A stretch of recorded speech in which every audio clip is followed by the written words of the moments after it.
الرجيم. بسم الله الرحمن الرحيم. السلام عليكم ورحمة الله وبركاته. الحمد لله رب العالمين، والصلاة والسلام على أشرف الأنبياء والمرسلين سيدنا محمد وعلى آله وصحبه أجمعين. فقال رب اشرح لنا صدورنا ويسر لنا أمورنا واحلل عقدة من ألسنتنا يفقه أقوالنا. اللهم اجعلنا الذين يستمعون القول فيتبعون أحسنه. اللهم آمين آمين يا رب العالمين. Alhamdulillah. Marilah sama-sama kita merafakkan setinggi-tinggi rasa syukur kepada Allah Subhanahu wa taala kerana dengan limpah dan kurnia-Nya dapat lagi sama-sama kita hidup dalam dua nikmat yang terbesar, yakni nikmat iman dan Islam.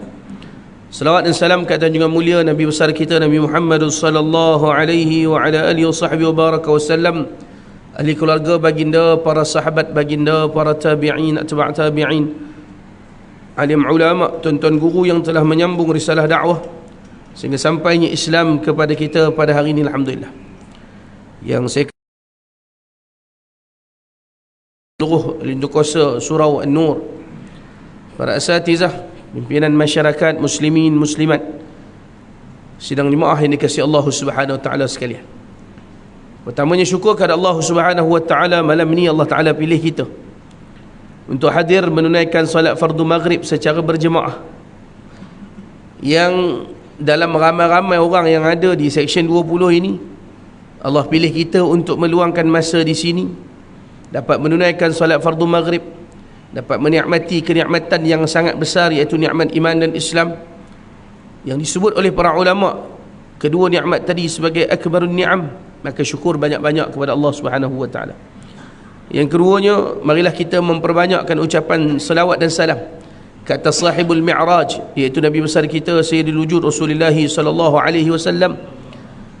Mudah-mudahan ia menjadi asbab dekatnya kita dengan Nabi sallallahu alaihi wasallam dan dapat berada di bawah panji-panji tahta liwa'i Sayyidin Rasul sallallahu alaihi wasallam, dan dapat minum daripada telapak tangan baginda di telaga Kautsar nanti, dan dapat masuk ke syurga Allah bi syafaati Rasulullah sallallahu alaihi wasallam. Jadi insya-Allah malam ni kita nak bincang satu tajuk yang walaupun saya yakin tuan-tuan, puan-puan, ibu ayah sekalian, kalau sebut Al-Isra wal Mi'raj kita dah dengar mungkin puluhan kali. Nah, kalau yang kita berusia mungkin lebih kurang saya 40 tahun ni, kita dah dengar 40 kali. Kalau ayah-ayah kita yang umur 60-70 mungkin dah 6-70 kali dengar. Namun tidak terhenti setakat itu sahaja. Dia bukan soal kita dengar ceramah tentang Al-Isra wal Mi'raj, tapi dia benda yang lebih besar, kita nak menelusuri ibrah, yakni pengajaran-pengajaran yang ada di dalamnya. Kebetulan hari ni saya dan sahabat saya ni, kami khidmat pada guru kami daripada pagi. Ada beberapa urusan yang perlu diselesaikan, dan ambil kesempatan membaca beberapa kitab berkenaan dengan Al-Isra wal Mi'raj. Ayah-ayah kita yang biasa dengan tarik pondok, kita dah baca kitab Kifayatul Muhtaj yang khusus membincangkan tentang Al-Isra wal Mi'raj. Ada terlalu banyak fawaid dan juga ibrah yang dapat kita ambil daripada peristiwa agung ni. Cuma malam ni dengan isyak kita 8.40 adalah 25 minit. Tak tahulah panjang mana dan kita nak bincang. Dalam kitab yang saya bawa di depan saya ni pun namanya Anwarul Bahiyah Minal Isra wal Mi'raj Khairil Bariyah, yang disusun oleh guru Syekhul Masyayikh, guru kepada sekalian guru yang ada sekarang ni kebanyakannya, itu Sayyid Muhammad Alawi Al-Maliki Al-Hasani rahimahullah rahmatan wasi'ah. Kitab yang nipis ni pun nipis-nipis ada 118 muka surat. Tengoklah berapa banyak yang dan kita baca, ambil sedikit sebanyak fawaid. Mudah-mudahan dapat kita bawa balik sebagai bekal. Ibu ayah muslim muslimat yang dirahmati Allah, biasa kalau sebut tentang peristiwa Al-Isra wal Mi'raj, kita akan bacakan pada ayat yang pertama dalam suratul Isra. Dan dalam surah yang panjang itu hanya satu ayat pada namanya dan ayat pertama sahaja yang menyebut tentang Al-Isra. Adapun penceritaan yang panjang tentang Al-Isra wal Mi'raj duduk dalam surah yang lain, itu surah An-Najm. Di sana ada 18 ayat yang menceritakan tentang Al-Isra wal Mi'raj, wabil khusus tentang Mi'raj daripada ayat pertama sampai ayat ke-18. Yang tu kena balik tengok tafsir sendirilah, sebab kalau kita baca sesuatu yang tu malam ni agak panjang. Tapi kita nak ambil satu bahagian daripada banyak-banyak penceritaan ataupun kisah tentang Al-Isra' wal Mi'raj ini tentang satu maqamat yang disebut oleh para ulama. Maqam atau kedudukan ini maqam yang semua orang nak capai. Saya nak, tuan-tuan nak, anak-anak kita nak, mak ayah, tok nenek moyang kita dulu pun nak. Iaitu maqam yang Allah Ta'ala sebut semulia-mulia maqam. Namanya maqam ni kedudukan. Lagi orang faham maqam kubur pula, jenuh pula. Pergi cari kubur pula. Mana maqamat kedudukan sebagai apa? Abdihi, kata Allah Ta'ala, hamba dia. Sebab inilah semulia-mulia maqam yang Allah sebut dalam suratul Isra'. Allah boleh pilih untuk menggunakan nabiyihi ataupun rasulihi atau habibih, tapi Allah meletakkan asra bi'abdihi. Allah Ta'ala kata dialah yang memperjalankan hambanya pada malam yang disebut sebagai malam Isra' tersebut, ataupun kita panggil sebagai malam Isra' wal Mi'raj. Maka nak pergi kepada maqamat tersebut, kita akan masuk sikit sebanyak penceritaan daripada peristiwa Isra' wal Mi'raj. Kemudian kita tengok kat mana ciri-ciri tersebut ada. Baik. Kena tengok matan ni sikit. Qala al-musannifu rahimahullah rahmatan wasi'ah wa nafa'na bi'ulumihi wa bi asrarihi fid darain amin. Qala al-musannif bainama an-nabiy sallallahu alaihi wasallam fil hijr 'inda al-bait. Saya sebut pada kita pada malam tersebut bainama an-nabiy sallallahu alaihi wasallam fil hijr 'inda al-bait. Ketika Nabi duduk di satu tempat. Kalau kita duduk dalam kawasan Mataf, ada satu kawasan namanya Hijr, iaitu Hijr Ismail. Indal bait, yakni di kawasan Baitullahil Haram. Nabi duduk ketika satu malam yang disebut dalam sebagai riwayat 27 Rajab. Kalau kira terlepas dah lah. Malam, sebab Maghrib ni hari baru dah 28 kan. Nabi duduk ketika malam tersebut mudtaji'an baina rajulain. Nabi duduk dengan dua orang lelaki, yakni sahabat Nabi sendiri, merangkap ahli keluarga Nabi. Yang pertama siapa? Sayyidina Hamzah ibn Abdul Muttalib, puak saudara Nabi. Yang kedua Sayyidina Ja'far ibn Abi Talib, iaitu sepupu Nabi SAW. Mereka duduk di kawasan Hijr. Ringkaskan cerita ni, pendek-pendek ni, baca lompat-lompat lah ni ya. Idza atahu Jibril, kemudian datanglah dengan takdir Allah Ta'ala satu malaikah, yang disebut juga sebagai Sayyidul Malaikah, namanya malaikat Jibril wa Mikail, dan sahabatnya iaitu malaikat Mikail, wa ma'ahuma, dan bersama dengan mereka dua ini malakun akhar, malaikat yang ketiga. Yang ni ulama berbeza pendapat tentang siapa malaikat yang ketiga ini. Cuma musannif sebut kepada kita malakun akhar dalam riwayat ini adalah Sayyidina Israfil, iaitu malaikat Israfil. Datang tiga ni. Baik. Mereka ini datang hatta ja'u bihi Zamzama, dan mereka datang bawa Nabi pergi ke kawasan Telaga Zamzam. Kalau orang yang pergi haji tahun 60-an 70-an boleh akses lagi Telaga Zamzam daripada kawasan Mataf. Ayah-ayah kita mungkin sempat. Tapi sekarang tak boleh dah. Kena pusing jauh ke belakang, pergi ikut kawasan hajiat. Ada tepi tu masuk. Orang tertentu je lah boleh masuk. Baik. Bawa pergi ke situ. Untuk apa? Untuk Sayyidina Jibril memulakan proses yang diperintahkan, yang disebut sebagai ma amarallah, apa yang telah diperintahkan oleh Allah Subhanahu wa Ta'ala. Kat sini sahaja dah ada satu benda yang kita sebagai umat Nabi SAW kena nampak daripada peristiwa Al-Isra' wal Mi'raj. Untuk menjadi maqam atau mencapai maqam kedudukan yang mulia di sisi Allah, mesti ada sifat yang pertama, iaitu sifat tawadhu', rendah diri. Sifat ni kena ada. Dia datang bersama dengan dia adalah sifat ta'at, yang kita baca dalam Quran, qalu sami'na wa ata'na, kan? Bila dengar perintah Allah, taat. Dia mari sekali dua ni, tawadhu' dan taat. Kenapa? Kerana yang pertama, cuba tengok siapa datang. Jangan bandingkan kita lah, memang kalah jauh lah. Tapi yang datang itu Sayyidina Jibril bersama dengan Sayyidina Mikail dan Sayyidina Israfil. Di sisi Allah, kedudukan mereka dengan Nabi SAW, siapa lebih tinggi? Nabi. Itu mu'tamad. Yang paling tinggi di sisi Allah adalah Nabi. Malah Sayyidina Jibril sendiri sebut benda ni. Jadi kita akan baca betul ni. Tapi bila tahu Sayyidina Jibril datang, walaupun di sisi Allah Nabi lebih tinggi, tapi Nabi tahu yang datang itu barang pasti membawa ma amarallah, apa yang diperintahkan, arahan-arahan dari Allah. Nabi banyak bunyi ke? Tak ada dah. Ada tanya? Tak ada tanya. Arah, ikut, suruh, buat. Ini sifat hamba yang sesungguh-sungguh hamba, yang ada tawadhu', yang ada ta'at. Bila datang perintah Allah, buat. Tak ada komplain. Sebut yang pertama ni pun kita duk merasa berat sikit. Sebab terlalu banyak perintah daripada Allah yang kalau kita nak buat, kadang-kala dia ada yalah, ada argument, tak boleh ke macam ni, tak boleh ke macam tu, sebab nak disesuaikan dengan hidup kita. Semisal kata Allah Ta'ala memerintahkan kita untuk solat subuh 2 rakaat. Ada orang kata, kenapa 2 saat pagi tenaga banyak, 4 lah. Isyak pula buat 4, penat dah kerja sehari, 2 sudah. Ada benda yang tak boleh ukur dengan akal kita, tak sampai. Allah Ta'ala kata 2, Allah Ta'ala sebut 4. Sami'na wa ata'na. Dan itu sifat yang ditunjukkan oleh Nabi SAW. Walaupun kedudukan di sisi Allah lebih besar, tapi bila datang perintah Allah, walau siapa pun sebut, ikut je. Contoh kita ayah-ayah sekalian, katalah satu hari, wallahu alam, telah berlalu atau akan datang, anak kita menegur kita, isteri kita tegur kita pada kesilapan ataupun ahwal keadaan kita yang mungkin tersilap sikit. Waktu tu secara fitrah tercabarlah kita, apa nak tegur aku ni? Nah, contoh, kami ni hidup merantau, banyak safar. Hari ni pun perjalanan panjang, saya nak sambung perjalanan lagi ni. Lepas ni siap-siap, ada mesyuarat, kemudian nak kena ke Sabah, ada urusan dakwah di pendalaman. Jadi banyak keadaan yang kami ni solat jamak sebab musafir.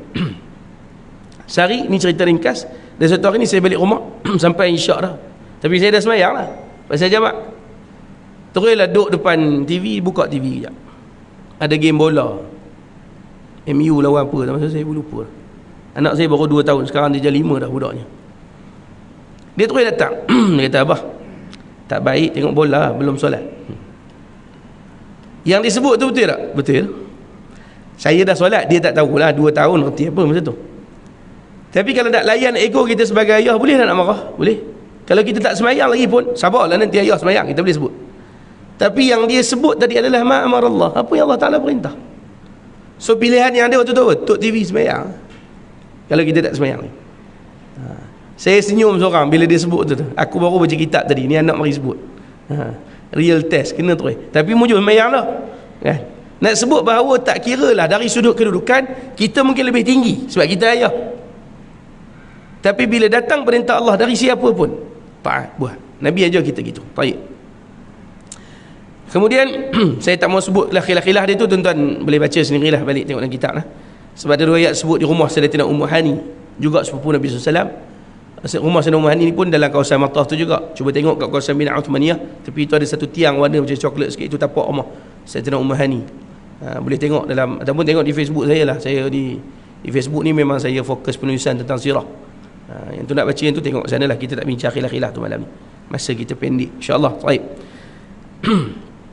Kemudian mula proses operate, kan, dimasukkan, kita tahu hikmah ilmu iman dalam dada Nabi, ditutup balik, diletakkan tanda khatam di belakang Nabi, baina katifai, di antara bahu ni kan.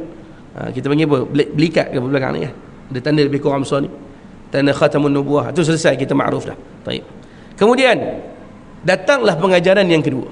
Selesai operate semua, nak mula perjalanan. Mana kalau kita nak balik kampung je, sekolah ni siap dah lah, packing semua siap dah, mak-mak lah kerja ni, packing barang semua. Kemudian didatangkan kenderaan yang paling baik. Kalau ayah-ayah kita servis kereta semua dulu kan, ni sama lah ni. Thumma utiya bil buraq. Kemudian didatangkan satu makhluk namanya buraq. Buraq ni kalau kita baca banyak riwayat, antara yang masyhur kisah ditunggang oleh Sayyiduna Ibrahim AS. Selain itu juga kisah Nabi SAW. Baik. Buraq ni sama macam binatang yang ada ni ke tak? Binatang daripada syurga satu bab. Lepas tu dia ada terlalu banyak kelebihan. Buraq ni terlalu banyak kelebihan. Buraq ni dia besar, dia lagi besar daripada keldai, himar. Tapi dia lebih kecil sikit daripada baral. Sebab tu kalau tuan-tuan tengok cerita Piramli ni orang mengaji ni, dia tengok orang, dia tengok saiz. Ada orang dia kata baral, ada orang dia kata keldai. Memang saiz keldai tu kecil. Kalau orang nak kata keldai tu orang kecil-kecil.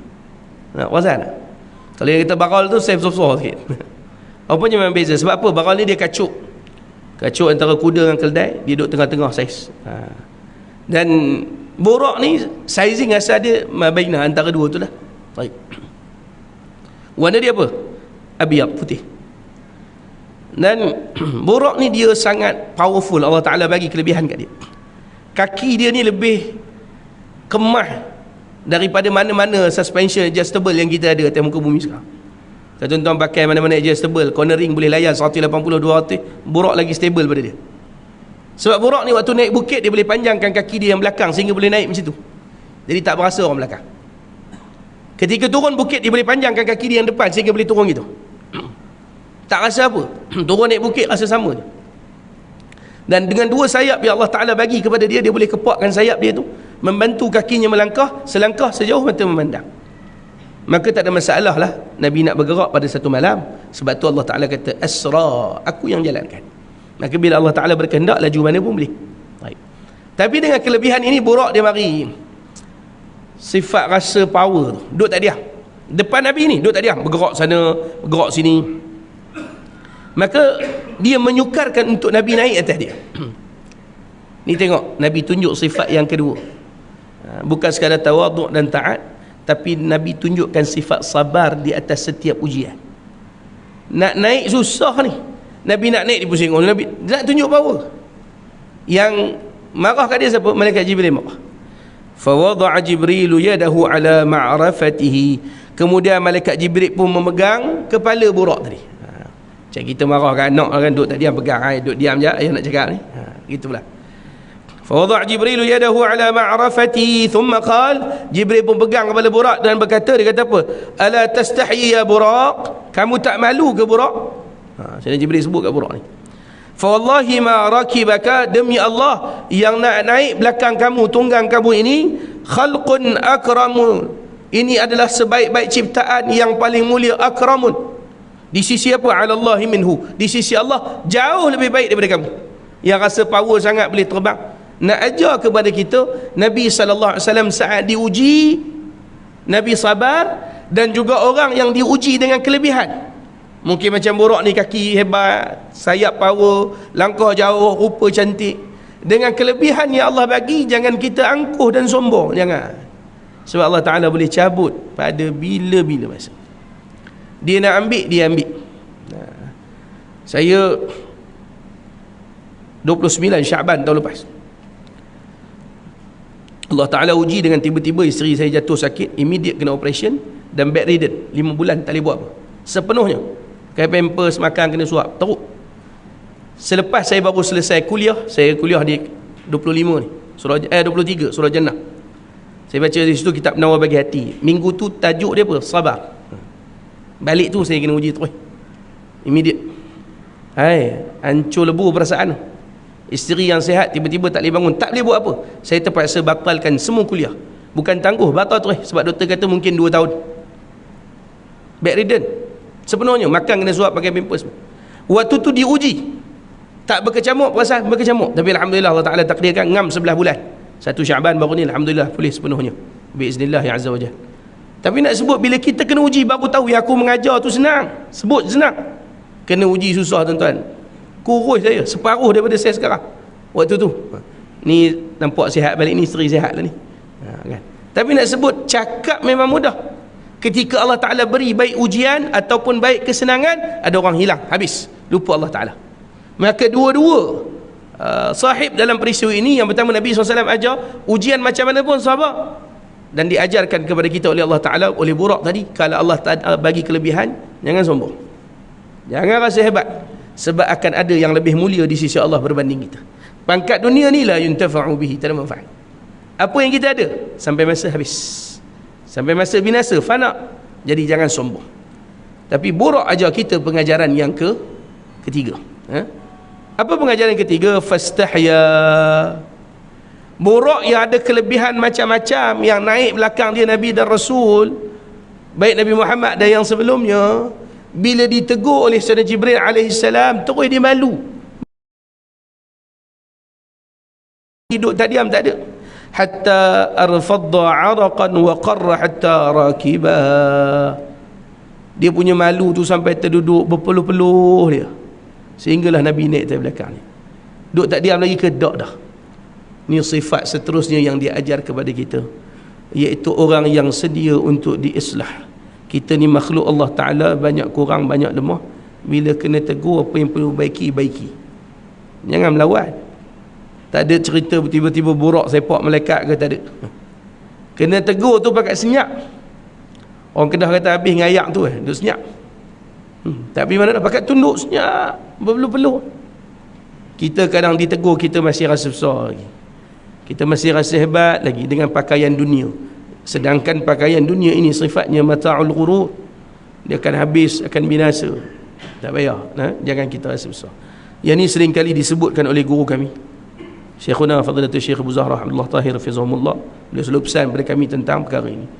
Jangan duk bangga dengan apa yang Allah Ta'ala pinjam kita kat dunia.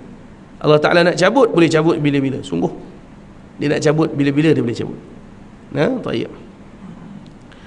Maka diteruskanlah perjalanan mereka ini, yakni permulaan perjalanan Al-Isra.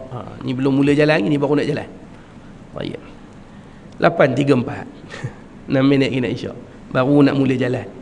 Tapi ada dalam 3-4 pengajaran tu. Tu saya kata tu ni baru 2-3 muka surat. Ni pun saya baca lompat-lompat. Tak apalah. Yang mana dah nak buat macam mana, kita kuliah maghrib kan, tak panjang. Baik.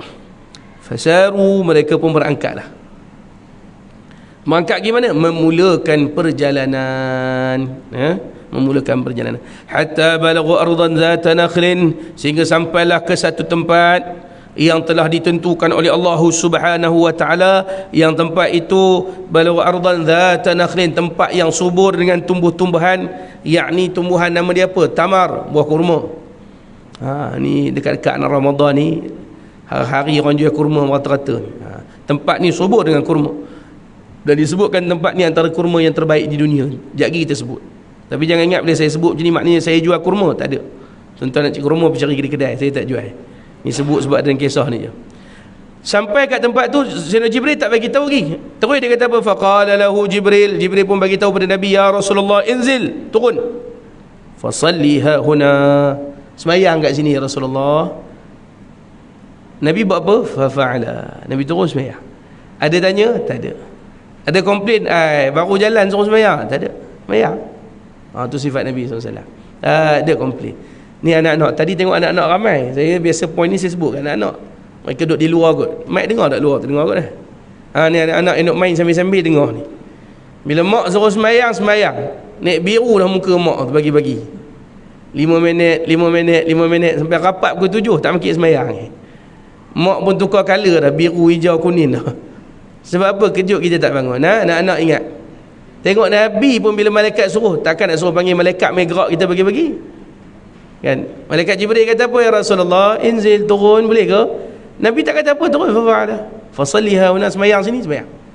Cuma syariat semayang tu berbeza lah, sebab Nabi ambil ketika Isra Mi'raj ni semayang yang kita semayang ni. Zaman sebelum itu, syariat sebelumnya dia ada 2 salat, sabahan wa masaan, pagi dan petang. Tapi salat dia lain lah, tak sama dengan syariat kita. Taib. Nabi pun semayang. Fafa'ala thumma rakibah, Nabi semayang, lepas tu naik balik. Ni tengok, tak melencong. Taat sungguh arahan. Malaikat kata turun semayang, Nabi turun semayang. Tak ada pergi tandas ke, pergi cari kopi tak ada. Thumma rakibah, kemudian naik balik. Kemudian tanya Sayyidina Jibril, faqala lahu Jibril, atadri aina sallaita ya Rasulullah? Kamu tahu tak kat mana kamu, aina sallaita, kat mana kamu semayang ni ya Rasulullah? Nabi jawab sepatah, la, tak tahu. Senang, tak tahu, kata tak tahu. Baik. Kat sini pengajaran yang seterusnya. Nombor 5 kot. Nombor 5 mak, betul? Tu ada tukang babit tu. Saya terlupa, saya tanya dia. 5 Kemudian Sayyidina Jibril jawab, bila Nabi kata la, aku tak tahu. Maka Sayyidina Jibril jawab apa? Sallaita bi Taibah. Kat sini ada satu benda penting dalam masyarakat, iaitu tentang adab. Jadi kita tengok. Wa ilaihil muhajarah, kata Sayyidina Jibril. Baik. Yang pertama Sayyidina Jibril kata apa? Sallaita. Kamu salat ni, salat itu ya Rasulullah, kamu salat dari mana? Bi Taibah, di satu tempat namanya Taibah. Baik. Taibah ni kat mana? Madinah Al-Munawwarah. Kat sini benda penting tentang adab ketika nak memanggil sesuatu dengan namanya. Kena panggil dengan nama-nama yang baik. Kalau kita baca dalam ilmu tarikh, Madinah Al-Munawwarah dinamakan oleh Nabi SAW. Sebelum tu nama dia apa? Yathrib. Tapi kenapa Sayyidina Jibril tak panggil Yathrib? Sebab Yathrib memberi makna yang tidak baik. Maka mana mungkin tempat yang baik yang akan bersemadi di dalamnya nanti adalah batang tubuh yang sangat mulia, penghulu sekalian Rasul, kekasih Allah. Maka tempat tu tidak layak dinamakan dengan nama yang tidak baik. Maka dinamakan tempat itu Darut Taibah, tempat yang baik.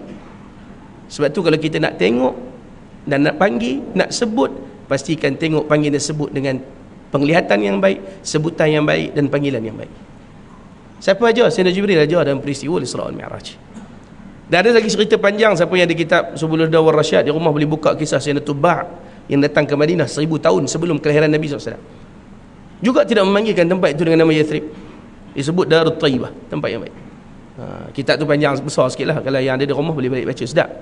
Kisah tentang berimannya seorang raja daripada Yaman yang singgah di Madinah 1000 tahun sebelum Nabi SAW dilahirkan, dan ditulis surat. Surat tu diutuskan, disambung-sambung dan diserahkan akhirnya kepada Sayyidina Abu Ayyub Al-Ansari dan diserahkan kepada Nabi ketika hari hijrah. Nak tengok antara tinggalan-tinggalan tu banyak di Matahaf Darul Madinah milik Syekh Abdul Aziz Ka'aki di Madinah Al-Munawwarah. Beliau adalah generasi yang ketiga daripada kalangan ulama tarikh yang masih hidup ada di Madinah. Siapa yang pergi Madinah boleh ziarah beliau hari Selasa selepas asar di Matahaf Darul Madinah. Ambillah taksi daripada situ, sebut je Matahaf Darul Madinah, 20 rial lebih kurang. Bila saya sebut ni pula bukan makna saya ada travel, tak ada, tuan-tuan pingin orang lain. Saya sebut tadi ingat jual kurma ni, jual package pun tak ada kah. Dua-dua saya tak jual.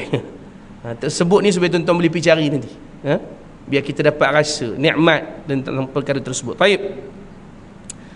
Kemudian di sama hujung tu, hujung ni juga memberi pengajaran yang besar kepada kita, wa ilaihil muhajarah. Muhajarah ni sebab tu bila Nabi balik selepas peristiwa Isra Mi'raj, selang lebih kurang 3 tahun Nabi hijrah. Muhajarah maksud pertama dengan maksud tempat kamu hijrah. Yang kedua dengan maksud maqbarah. Macam mana cerita dia tu? Ya, insya-Allah kita sambung selepas azan. Kita berhenti azan kejap, jadi kita sambung. Wallahu a'lam.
Baik, kita sambung sikit lagi insya-Allah.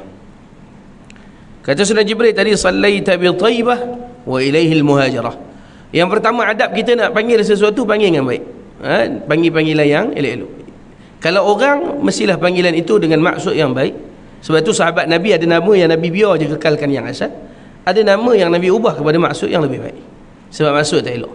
Maka kita pun orang Malaysia ni lebih kurang lah. Nama dalam IC lain, nama panggil di taman, di kampung lain. Boleh, tapi pastikan nama tersebut panggilannya memberikan maksud yang baik dan tuan badan redha dengan panggilan tersebut. Kalau okey gitu, ahlan, tak ada masalah. Yang kedua, wa ilaihil muhajarah tadi, yang pertama dengan maksud tempat kamu akan hijrah, dan betul Nabi berhijrah daripada Mekah ke Madinah Al-Munawwarah. Yang kedua, muhajarah dengan maksud maqbarah, tempat kamu akan disemadikan. Sebab itu kalau kita tengok selepas Fathu Makkah, Nabi boleh tak untuk menetap terus di Mekah? Boleh. Malah tu kampung halaman Nabi. Di situlah Nabi berkahwin kali pertama dengan Sayyidatina Khadijah binti Khuwailid, sehinggalah kewafatan Sayyidatina Khadijah binti Khuwailid dan dikemumikan di Jannatul Ma'la. Kesemua anak Nabi yang 6 orang dilahirkan di kota yang penuh barakah tersebut. Hatta Nabi sendiri dilahirkan di situ. Nah, ibu-ibu, ayah-ayah sekalian, kalau kita keluar daripada kawasan Sa'i Mas'a tu, di ujung kan, lepas tahallul kita keluar ke pintu belah kanan, nampak tandah dulu, tahu tak? Tandah tu rumah, tapak rumah Abu Jahal. Allah Ta'ala hina ke atas muka bumi gitu. Jadi tandah rumah dia. Kemudian kita nampak tandah, ambil ke kanan, kita jalan sikit akan nampak kawasan mozaik yang kecil-kecil. Situlah tapak rumah Sayyidatina Khadijah binti Khuwailid. Besar kawasan dia. Sebab Sayyidatina Khadijah ni antara manusia yang paling kaya di Makkah pada masa tersebut. So, di situlah segala kenangan Nabi dengan isteri baginda yang baginda kasihi, dan juga dengan anak-anak baginda yang 6 orang tu, kecuali Sayyidina Ibrahim, anak kepada Sayyidah Maria Al-Qibtiyah, makamnya di Madinah Al-Munawwarah, dan juga makam ibunya itu di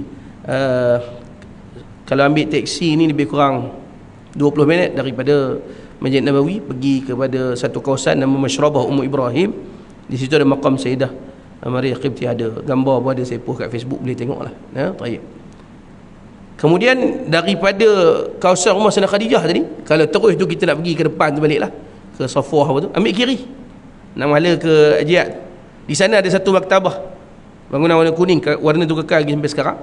Itu rumah Maulid, rumah tempat Nabi dilahirkan. Situlah syariat Banu Hashim dan Banu Al-Muttalib. Kawasan berlaku pemulawan pada zaman Nabi SAW ketika peristiwa Amul Huzni. Mana banyak sangat kenangan, terlalu banyak kelebihan, banyak lagi benda yang boleh, kalau bahasa kita sekarang ni adalah nak mengimbau memori, boleh. Tapi kenapa Nabi balik semula ke Madinah? Salah satunya wa ilaihil muhajarah. Sebab Allah Ta'ala dah perintah dan Nabi nanti akan wafat dan disemadikan di Madinah Al-Munawwarah. Nabi balik. Itu sifat Nabi SAW, taat sungguh-sungguh. Cerita Isra' Mi'raj ni benda besar dalam dia, taat. Daripada awal tadi taat, sungguh-sungguh. Di samping cerita tentang adab, di samping cerita tentang tawaduk, tapi di setiap cerita dan peristiwa tadi, kisah taat wajib dia. Confirm. Nak cerita besarnya ketaatan Nabi kepada Allah Subhanahu Wa Taala, dan Nabi beri ketaatan secara jazam.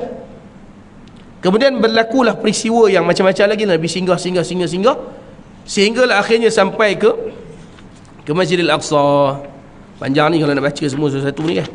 Kemudian bila Nabi singgah ke Masjidil Aqsa, sebelum nak mi'raj ke langit, Nabi pun tambat burak di satu kawasan.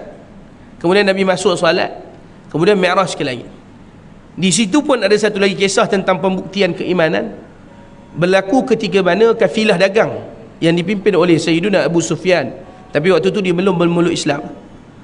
Dia bawa kafilah dagang. Di Arab ni ada dua kawasan yang business area lah bahasa kitanya, mengikut musim. Satu di Syam. Syam ni 4 negara, tinggal satu je yang tak bergolak setakat ni, iaitu Lebanon, Suriah, Palestin dan juga dan juga Urdun, Jordan. 4 ni. Jordan je duk okey lagi lah setakat ni. Halin semua tengah perang 3 ni. Lebanon pun separuh okey, separuh perang. Syria pun separuh. Palestin hampir keseluruhan ni tengah bergolak, berperang. Dan kecuali Jordan yang belum lah setakat ni, wallahu a'lam.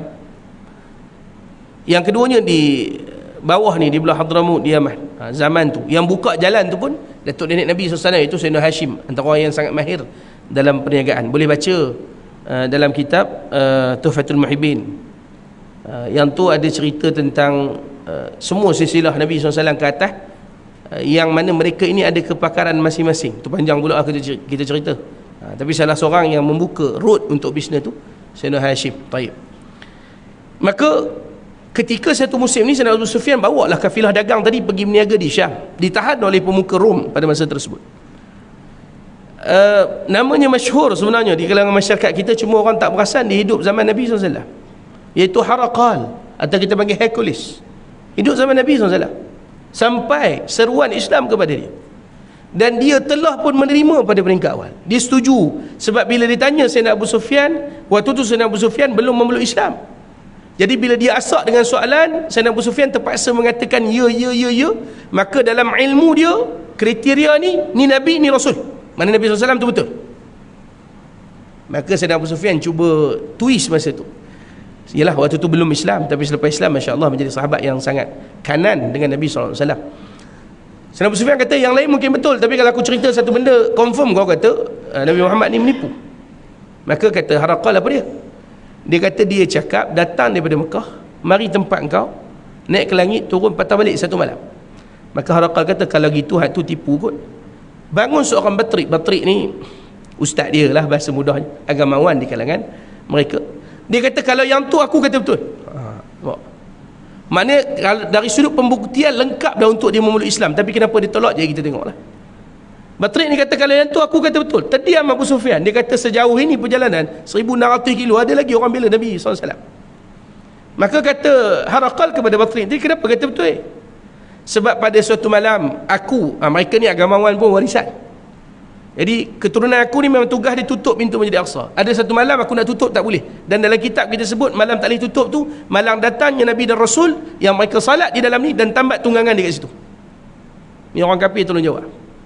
Bayang tengok, terdiam Sayyidina Abu Sufyan. Maka kata Harakal kalau gitu betul semua lah pasal dia, kita ikut lah. Batrik yang sama, dia mengakui ke kenabian Nabi SAW, tapi dia kata apa? Tapi wahai Harakal, kalau kita ikut dia, hilang kedudukan kamu, hilang harta kamu, hilang jawatan kamu, hilang pangkat kamu kerana dunia. Maka apa pilihan?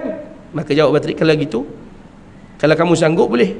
Maka kata Harakal, kita lawan lah kalau gitu, sebab dunia. Maka ni peringatan untuk kita supaya berhati-hati. Jangan kerana dunia kita gadaikan agama kita. Hati-hatilah, hati-hati. Kadang-kadang benda yang sedikit tambah dalam dunia hari ni takut tengok, kan? Minta maaf lah sebut walaupun sensitif sikit, kan, di social media. Bila isu ni sensitif bagi sebahagian pihak je lah. Bila keluar isu orang berkahwin lebih daripada satu, kita marah sangat. Kita bukan nak suruh semua orang kahwin ramai, tak. Tapi ketika keluar isu pelacuran, tak padang dengan bini orang komen, moga kuat semangat. Yang haram boleh pula. Bila tanya kenapa pula ni, dulu bukan main lagi bila cerita tentang poligami yang maktubat dalam Quran. Bukan kita nak kempen, tapi benda tu Allah Ta'ala bagi dari sudut syarak kita tentang. Yang ni dah sah-sah melacur, buat benda yang haram, public kan pula. Kita kata tak apa Ustaz, kurang-kurangnya dia, bukannya dia rampas suami orang pula. Jadi ni angkat lenyek buah tair lori, lenyek buah senang. Nak buat main hukum gitu je, tak boleh gitu. Ni zaman yang ujian iman ni dalam iman senipih kulit bawang. Kena uji sikit gitu pun tak apa. Kita kata biarlah dia berzina, sekurang-kurangnya dia tak rampas suami saya. Elok tu, elok. Elok, buatlah. Tambah kalau mari surau buat gitu, elok sangatlah. Buat. Akhirat esok biar penat nak jawab pada Allah Ta'ala. Sampai kita tak boleh beza dah mana hukum yang boleh, mana tak boleh. Bila kita sebut kata ustaz garang sangat, bukan. Sebab pelik tengok. Yang haram kita nak halalkan, yang halal tak boleh pula, macam-macam. Bab hukum, bab perbincangan, bab tanggungjawab tu satu bab pula. Tapi ni cerita membenarkan yang haram, mengharamkan yang halal. Tu tak boleh sebab benda maktubat Allah Ta'ala tentukan. Jangan sampai kita termakan dengan mainan syaitan. Dalam peristiwa ini, mereka akhirnya menolak agama sebab apa? Dunia. Jangan sampai kita jadi gitu. Wal'iyazubillah. Baik. Maka pembuktian keimanan dalam peristiwa ini dibuktikan dan diakui bukan saja oleh orang Islam, khususnya Sayyidina Abu Bakar As-Siddiq, sehingga dapat gelaran As-Siddiq tu, juga diiktiraf oleh orang kafir, kisah Batrik tadi. Tapi kada dunia ramai orang yang hanyut. Baik. Ringkas lagi cerita. Kena pendek sungguh ni Ustaz. Sebab masa kita terhad. Cerita satu benda je lah tentang Mi'raj. Ni baru Isra', selesai Nabi pun dia Mi'rajkan ke langit. Ni kena beza juga dalam akidah kita, akidah Ahlus Sunnah wal Jamaah. Kena tahu beza antara makan dengan maqam, antara tempat dan kedudukan.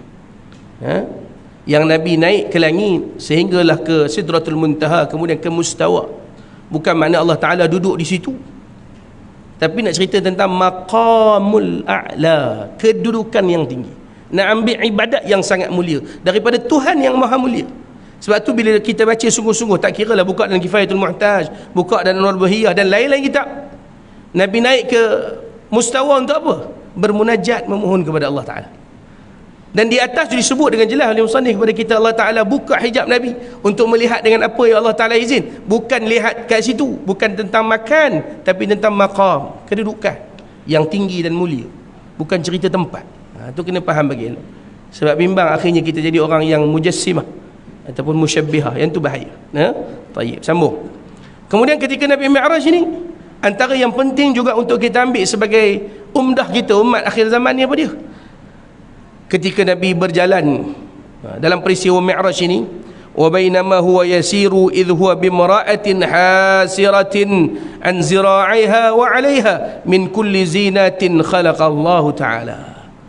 Waktu Nabi berjalan ni, tiba-tiba terlihat seorang yang seumpama wanita, yang pakaian dia, bahasa mudah faham kita, seksi, dengan perhiasan yang macam-macam. Ni nak jawab juga yang orang duk kata, saya buat ni kalau betul salah, kenapa Allah izin? Ni jawapan ni. Ni jawapan. Abu Yasir Muhammad jawab siap-siap dah. Yang nampak wanita yang berpakaian seksi pelik ni tadi, dengan perhiasan-perhiasan yang ada pada tubuhnya tadi, yang kesemuanya itu sebenarnya diciptakan oleh Allah. Bila dia pakai, boleh pakai tak? Tapi Allah izin, belum tentu. Ni kelebihan umat Nabi SAW. Dia ada satu kelebihan nama dia taubat. Yang bukan kalau nak taubat kena bunuh diri, tak payah, macam syariat yang terdahulu.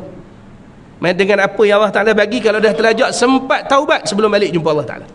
Ni bonus sebenarnya, tapi kita salah guna benda tu. Kita kalau betul saya jahat, kenapa Allah tak azab saya sekarang? Oi, cabar kan main. Cabar memang ada. Tambah ketika saya dengan Majlis Agama Islam Melaka dulu lama kot, 5-6 tahun dengan mereka, jadi panel penasihat keluarga macam-macam. Macam-macam yang mari cabar, Ustaz tak usah sibuk lah urusan saya keluarga. Ustaz tahu apa dia? Saya kata memang saya tak tahu, Allah Ta'ala tahu. Kami mati bukan nyusah kau Ustaz. Saya kata kalau abang mati sendiri, lepas tu pergi mandi dalam kolam masjid sendiri, golek tekan kafan sendiri, boleh cakap gitu. Kalau mati orang kena urus, pergi balik, saya kata. Saya lagi boleh faedah sini tadi. Sebab kita lupa yang kita pakai itu pakaian yang Allah Ta'ala bagi, perhiasan tu yang Allah Ta'ala bagi. Kita pakai sebab apa? Allah pinjamkan. Tapi bukan suruh angkuh. Ingat ibrah kita yang pertama, jangan rasa besar seperti mana kisah Buraq tadi. Baik. Kemudian dia bukan takat pakai dengan pakaian yang gitu. Kemudian faqalat, telah berkata wanita ini tadi, ya Muhammad unzuruni, tengoklah aku. Dia duduk panggil, as'aluka falam yaltafit ilaiha. Dia duduk panggil-panggil Nabi, tapi Nabi tak balik lah. Faqala ni Nabi lah, man hazihi ya Jibril, siapa tu Jibril? Nabi tanya. Faqala yang kedua ni Sayyidina Jibril, tilka dunya, itulah dunia ya Rasulullah. Jibril bagi tahu terus terang, ama innaka law ajabtaha lakhtarat ummatuka ad-dunya 'ala al-akhirah.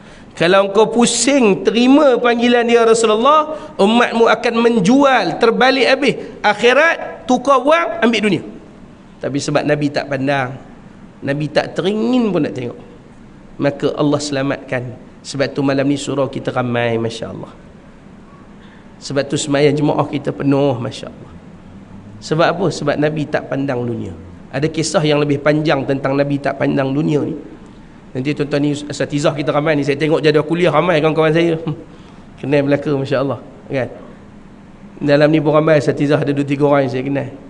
Boleh kita balik buka dalam kitab Kanzul Wafa, cerita tentang hujung-hujung hayat Nabi sallallahu alaihi wasallam.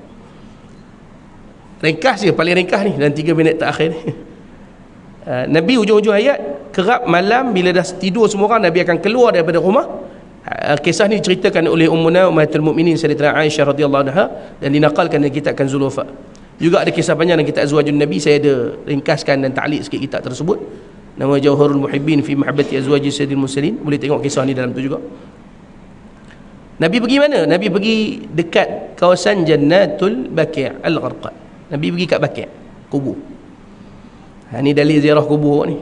Pergi malam pun tak apa, tak ada masalah. Orang kita je kata kubur ada hantu. Saya pergi daripada saya kecil sampai ketua tak ada hantu lah. Hantu pun takut tengok kita. Kadang dosa kita tu dia tengok pun seram. Nabi pergi. Antaranya Nabi salam, Assalamualaikum ya dara qaumul mu'minin, atakum ma tu'adun mau'idan muajjalun, insyaallahu bikum lahiqun. Panjanglah salam tu, panjang. Baik, ringkas lagi. Satu malam dalam banyak-banyak malam tu turun malaikat Jibril bertemu dengan Nabi SAW dengan dua offer. Tuan-tuan kalau dapat offer ni, saya rasa saya pun pening. Offer pertama, ringkas ni, panjang baca dalam Kanzul Wafaq. Ringkasnya Sayyidina Jibril kata, ya Rasulullah, ni 63 tahun dah Nabi berjuang untuk jaga agama, maka malam ni Allah nak bagi dua offer. Offer yang pertama, ya Rasulullah, Allah Ta'ala nak bagi kepadamu kunci perbendaharaan dunia. Maknanya mulai esok ni kalau Nabi terima, kaya raya sungguh, nak merintah yang paling tinggi sungguh, segala kenikmatan yang paling besar sungguh. Satu. Kemudian boleh hidup selama mana yang kamu nak ya Rasulullah, sepuas-puasnya atas muka bumi. Dua. Yang ketiga, selepas puas menikmati kekayaan dan kehidupan, kamu boleh mati. Mati itu dapat husnul khatimah, mati yang paling baik di sisi Allah. Kemudian masuk syurga, duduk syurga paling tinggi. Nak terima tak tuan-tuan? Sebab mati baik, syurga paling tinggi. Terima bila tak? Nabi tak layan pun. Nabi kata ba'din, dan lepas tu apa lagi offer? Offer kedua, telah sampai masamu untuk kembali kepada Allah, maka wafat juga dalam keadaan paling baik dan duduk di syurga yang tertinggi, Ar-Rafiqil A'la, balik duduk di sisi Allah yang paling tinggi. Dua-dua tu offer sama, cuma yang pertama tu ada bonus lagi atas dunia. Nabi pandang ke? Nabi tolak, dan Nabi ambil pilihan yang kedua. Itu Nabi kita, Nabi Muhammad SAW. Tak pandang. Ada satu hadis sahihain daripada Syaikhain, saya baru baca dalam kuliah Muslimat pagi tadi hadis ni, tentang hadis Nana Aisyah cerita pada anak saudara dia, bahawa biasa je rumah Nabi 3 bulan tak berasap, tak ada api kat dapur. Kenapa? Tak ada benda nak makan 3 bulan. Tak berlaku kepada kita. Tu orang yang paling Allah sayang. Tahap tu jauh lagi kita ni. Jadi nak sebut itulah sifat Nabi SAW. Nabi tak tengok dunia. Bila sebut tak tengok dunia, jangan salah faham tuan-tuan pergi balik jual rumah, jual kereta, pergi duduk pokok getah. Bukan. Ada rumah ada, sahabat-sahabat kaya. Ingat sahabat-sahabat semua orang susah. Ya, Sayyidina Abu Hurairah memang susah. Sayyidina Abdul Rahman Ibn Auf. Ada dua orang Sayyidina Abdul Rahman yang masyhur dalam sirah. Yang pertama Sayyidina Abdul Rahman Ibn Auf, orang kaya. Yang kedua Sayyidina Abdul Rahman Ibn Sayyidina Abu Bakar, anak Sayyidina Bakar, abang Sayyidina Aisyah. Kisah Nabi nak wafat yang dia bagi ni. Ni pun tuan-tuan istiqamah lah benda ni. Kayu sugi terakhir Nabi guna asalnya milik Sayyidina Abdul Rahman Ibni Sayyidina Abu Bakar As-Siddiq radhiyallahu anhuma, yang diminta oleh adik dia Sayyidina Aisyah, disugi kemudian bagi pada Nabi. Ini antara yang Nabi sebut cara untuk dapat qaulul thabit, iaitu nak mati dapat la ilaha illallah Muhammadur Rasulullah. Istiqamah, jangan tinggal. Sebelum sembahyang pakai. Sungguh-sungguh pakai. Baik. Kemudian Sayyidina Abdul Rahman Ibn Auf tadi, dia satu perang, ambil satu sudahlah, perang Uhud. Cuba kira unta, kuda perang dia bagi dinar dengan dirham. Total duit sekarang, saya kira tahun 2015, sekarang akan confirm lebih, sebab duit kita tengah jatuh. Kalau tahun tu pun nilai dia 1.4 juta ringgit. Satu perang. Sepanjang fasa di Madinah ada 60 perang. Purata setiap 2 bulan satu perang. Banyak mana dia keluar? Bukan tak boleh berduit, tapi jangan benda tu lekat dalam hati. Nak pakai baju yang elok, sunnah Nabi suruh pakai baju yang baik. Kenderaan yang baik, memang Nabi suruh pun cari kenderaan yang baik. Cuma jangan banding dengan orang, masing-masing kemampuan kita. Tapi segalanya itu ketika Islam memerlukan boleh dipulangkan. Serah balik. Boleh. Saya pergi ziarah Masjid UTM KL baru minggu lepas. Kapet mereka usaha ni, kita nak tukar Ustaz. Kami buka tabung, ada seorang hamba Allah mari, dia kata, tutup tabung, saya seorang. 150,000. Dia seorang bagi tukar. Tengok tuan biasa je, tak nampak kaya pun. Tapi tak simpan benda dalam dunia. Saya pun terkejut, 150,000 keluar duit seorang. Tukar kapet masjid. Nak proses bulan 2 ni, subhanallah. Itu sifat yang ditunjukkan oleh para sahabat. Jadi kita usaha. Mungkin kita tak mampu sampai tahap tu, ada qadari dengan kemampuan masing-masing. Supaya apa? Supaya buat macam Nabi buat dalam peristiwa Isra' wal Mi'raj, dunia tak letak di hati. Dan sebagai penutup, macam mana yang disebutkan oleh tuan pengerusi kita tadi, salat itulah pengajaran yang paling besar. Sebab apa? Salat ni mi'rajul mu'min. Salat ni mi'raj orang beriman. Tuan-tuan kalau nak mengaji bab solat, saya pun nak mengajar merata bab solat, tapi sebab saya jauh sikit, boleh panggil sahabat saya, orang alim tapi dia mastur, duduk Shah Alam, seksyen nombor 4, Fadil Ustaz Syahir Syahbudin, dia mengajar sini. Tu alim suara tu, insya-Allah. Dia alim daripada zaman belajar sekarang. Dia ada beberapa buah kitab solat dah dia tulis. Silat pun ni main silat agaklah. Tulis kitab solat, mengaji. Kena perhalusi sungguh. Sebab kita nak dapat hadiah macam tu tak dapat dah. Nak merah naik ke langit boleh. Naik flight pun kita takut dah tak. Duduk seraya tengok bawah. Rasa tak tenang duduk atas. Nak naik ke langit lagi tak sampai. Tapi nak dapat mi'raj, Nabi janji mi'rajul mukmin. Kat mana? As-salah, sembahyang. Tapi dengan syarat sembahyang yang cukup-cukup, sempurna di sisi Allah usaha. Biar sampai salat kita salat yang usul kepada Allah Ta'ala. Nak usul tu kena buat semua lah. Biar yang wajib telah lah, rukun-rukun telah lah, yang sunat-sunat pun kena dijaga. Sebab orang yang jaga sunat ni pun beza sangat solat dia dengan solat orang yang lain. Dengan sugi saja kita boleh dapat 71 fadilat paling kurang. 70 sebab sugi, 1 sebab sunnah bersugi. Nak mula sembahyang tu kalau in total 96 sunat yang ada. Baru mula sembahyang 96, baru selesai takbiratul ihram. Kira tengok kalau buat sampai habis solat, ada 500 dalam mazhab kita, 500 sunat dalam solat. Kalau buat semua, betapa bezanya kedudukan kita setiap kali solat. Bukan nak banding dengan orang, tapi di sisi Allah Ta'ala. Tapi yang tu tak ada dalam bincang malam ni buat solat, panjang lah kan. Yang tu buatlah majlis khusus. Kalau Ustaz Syahir baca apa sini? Baca buat solat. Elok, marilah bawa kita ngaji elok-elok, tabik bagi cantik. Mudah-mudahan Allah Ta'ala bagi futuh, kefahaman dan pembukaan yang baik kepada kita, menjadikan kita dapat nikmat yang disebut sebagai halawatul ibadah ketika mi'raj kita, yakni dalam salat ini disebut sebagai mi'rajul mu'min. Saya mohon ampun dan maaf atas sebarang kekurangan, dan ialah agak laju sikit, pendek masa kita, jadi sekadar yang sempat. InsyaAllah andai panjang umur pada masa-masa yang mendatang kita jumpa semula. Sebelum saya tutup dengan doa, di mana-mana kuliah saya pesan 3 benda untuk diri saya dan kita semua. Nombor 1, jaga selawat. Ya mursyid kita di akhir zaman. Nak selamat hidup zaman ni, selawat jaga. Dan sampai masa ni kena memperbanyakkan sungguh. Yang belum biasa, biasakan. Start sikit, 10 marrah, 10 kali sehari, pagi petang, 10-10. Yang boleh nak tambah jadi 100, 1000, ahlan berapa banyak tak kisah. Baca kisah Sayyidina Ubay bin Ka'ab, bukan Ubay bin Khalaf, orang lain tu. Ubay bin Ka'ab, kisah selawat dia, berapa jam dia buat sehari pada Nabi SAW. 10 ayat tiap-tiap hari. Kalau tak mampu ambil 20, 10 pertama, 10 terakhir. Kalau tak juga 10, salah satu lah. Sebab dia perisai daripada akbarul fitan. Ni Nabi sebut. Maka amal yang ketiga, suratul mulk, kubur yang sempit insya-Allah jadi luas, yang gelap menjadi terang biiznillah azza wajalla wa bijahi Nabi SAW. InsyaAllah sekadar itu dulu, marilah kita tutup dengan bacaan doa. Ila hadratin Nabi Mustafa Rasulullah sallallahu alaihi wasallam. Syai'ulillahi lahumul fatihah. A'udzu billahi minasyaitonir rajim. Bismillahirrahmanirrahim. مالك يوم الدين إياك نعبد وإياك نستعين الصراط المستقيم صراط الذين أنعمت عليهم غير المغضوب عليهم ولا الضالين. أعوذ بالله من الشيطان الرجيم. بسم الله الرحمن الرحيم. الحمد لله رب العالمين والصلاة والسلام على أشرف الأنبياء والمرسلين وعلى أصحابه أجمعين. اللهم اغفر لنا ذنوبنا، اللهم اغفر لنا ذنوبنا، اللهم اغفر لنا ذنوبنا ولوالدينا ولمشايخنا ولعلمائنا ولأساتذتنا ومن أحسن إلينا ولأزواجنا ولذرياتنا ولكل من رسول الله صلى الله عليه وسلم. اللهم إنا نعوذ بك من عذاب جهنم، من عذاب القبر، ومن شر فتنة المحيا والممات، ومن شر فتنة المسيح الدجال. اللهم إنا نعوذ بك من المأثم والمغرم.